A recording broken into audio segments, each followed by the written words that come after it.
I kind of want to get back to your lecture a little bit. That Yeah, sure.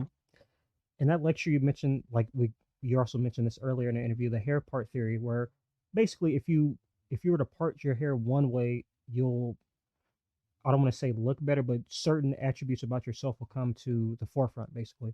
And you said the Correct. hair part theory made you more of an extrovert and ultimately made you feel better about yourself for a period of time. Yeah. Then you kind of got, I want to say, how do I put it? Kind of lost when you said you decided to part it down the middle, Yeah.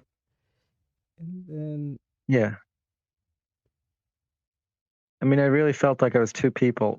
y- What the guy, the sensitive guy would, with the right hair part emphasizing sensitive, warm, compassionate, gentle versus flashy, popular, yeah, strutting my stuff. And it's like, who am I?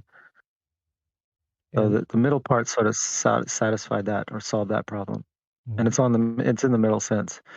You, I've seen that you're saying that it helped after a while. It helped, but after a while, you kind of started to go through a tough time until you experienced the true mirror. And I hope this question makes sense. But do you think that the true mirror will be the equivalent to a left or right part? Because in the mirror we use every day, it's like it shows a more dull, almost negative side of you, and the true mirror shows a more alive and positive side, so to Hmm. say. Yeah. So do you think the true mirror could be equivalent to the left or right part? Or I don't even know You if that mean makes sense, but the experience that I had from switching? yes. Like, do you Yeah. think? I, Oh no, go ahead. Go ahead. yeah, I think I see what you're going with it. The question kind of is this, will this have a significant impact for you? Not necessarily me, like some of your listeners, Hmm. because they're coming out. I mean, you'll see them, and it really depends on how you interact with it. Um,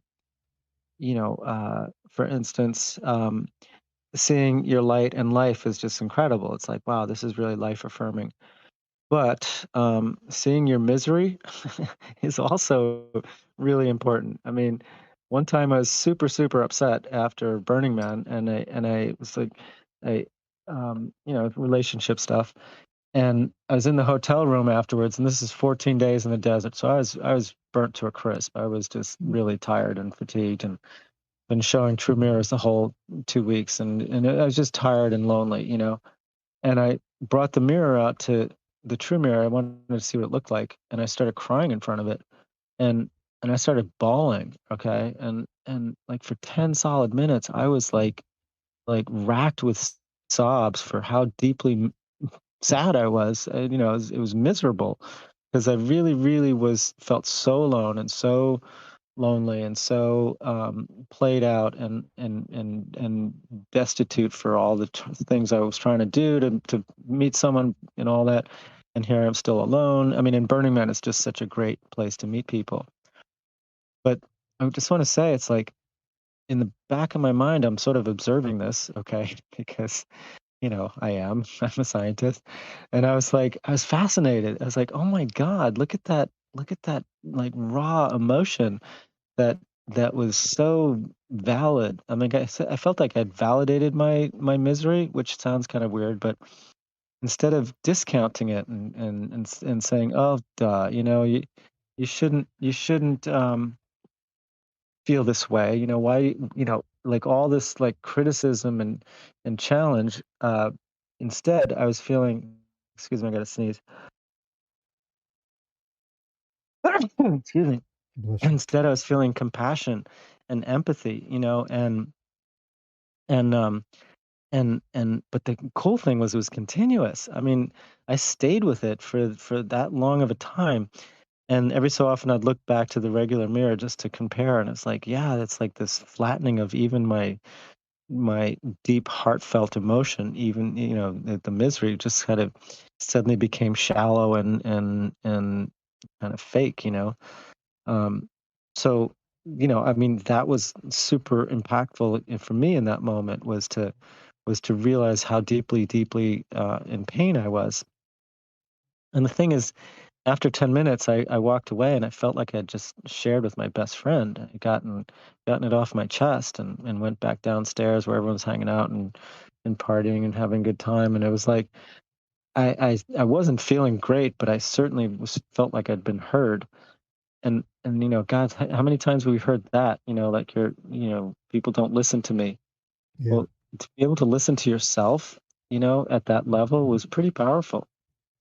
So these a couple of, examples of how it's like a tool. And so it depends on what you do in front of it, but it, it's enabling it's enabling you to interact with your natural self, number one.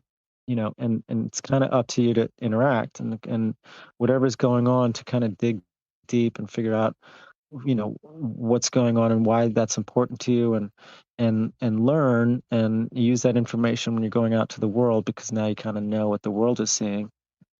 The other part is to stop paying attention to the backwards mirror, like to be able to get an alternative true version of yourself allows you to discount this kind of bullshit version that shows up in the mirror. Like, don't even make eye contact, because it's that instantaneous eye contact. That's when this doppelganger shows up, and there's no need for it. If I want to see myself, go look in the true mirror. If I need to comb my hair, just comb my hair. Either mirror works. But if I really want to look in my eyes, don't use a regular mirror, because it's like going down the rabbit hole. I get Don't what you're do it. saying. If you As want to have opposed that to connection, go to the true mirror, basically. yeah, and it could be 5 seconds. Hi, how you doing? How you feeling? Or 5 minutes of like kind of processing. Who am I? Sometimes I'll spend 5 minutes and what's that? I said, who am I? Yeah, Looking who in the am I? mirror saying, But who am but but I? how am I? Yeah, How that am too. I? Yeah. What's going on? Like because who I am today is different than who I was yesterday, but it depends on what's going on. So how am I feeling about that? What did I think about such and such? And like sometimes I've approached the true mirror, and I'm sitting there and nothing's there. It's like, this is kind of weird, like literally like it's vacant, because I'm sort of just not there. I'm not present. I'm sort of down.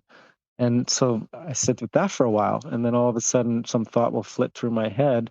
It'll cause an expression like a little wry smile or something. And it's like, oh, there you are. And it's again a continuous feeling. It's like, that was just kind of a strange experience. But sure, there's times when we're down, we're not really present. It allows me to just be clear with who I actually am in the moment to moment to moment to moment, and stay with it and work with it, and deal with it, and